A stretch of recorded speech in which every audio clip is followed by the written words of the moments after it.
Rarement a-t-on autant parlé de cette entreprise pharmaceutique. Et vous avez entendu ce nom-là toute la journée, AstraZeneca. Son vaccin contre la COVID est utilisé en ce moment à bien des endroits dans le monde.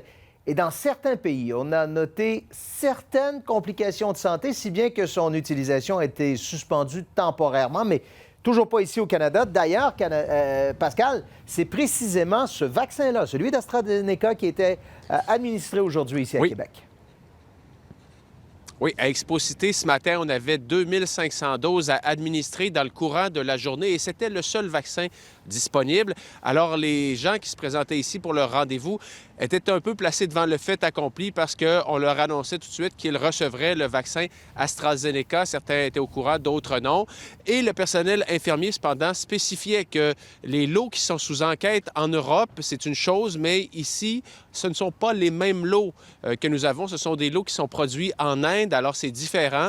Et la grande majorité des gens qui avaient un rendez-vous ont décidé quand même d'accepter de prendre le vaccin d'AstraZeneca. On a demandé les chiffres à la santé publique. Regardez le tableau qu'on vous a préparé, mais en gros, sur 2500 doses, il y a 26 personnes qui ont refusé le vaccin. Alors, c'est moins de 1,5 de personnes qui ont refusé leur dose. Il faut quand même ajouter à cela qu'il y a un taux d'absentéisme d'environ 2 des personnes qui avaient un rendez-vous et qui ne se sont pas présentées ici, Bruno, mais ça peut être pour d'autres raisons que la nature du vaccin.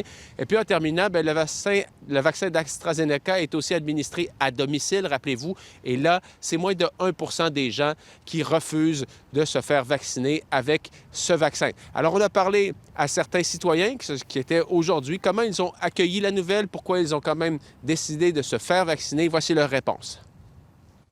Je suis réticent, mais là, d'après ce qu'elle m'a fait comprendre, tu sais, c'est réellement, c'est pas dangereux. Là. Il y a 3 cas sur, je sais pas combien de millions, regarde.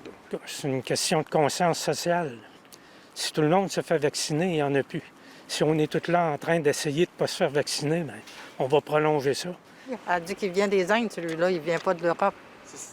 Mais en autant que c'est pas l'eau du Gange, moi, il n'y a pas de problème.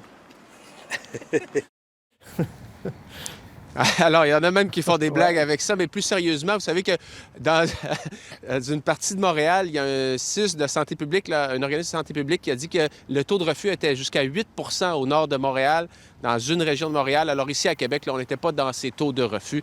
Quand même, là, la plupart des gens l'ont accepté. Merci, Pascal.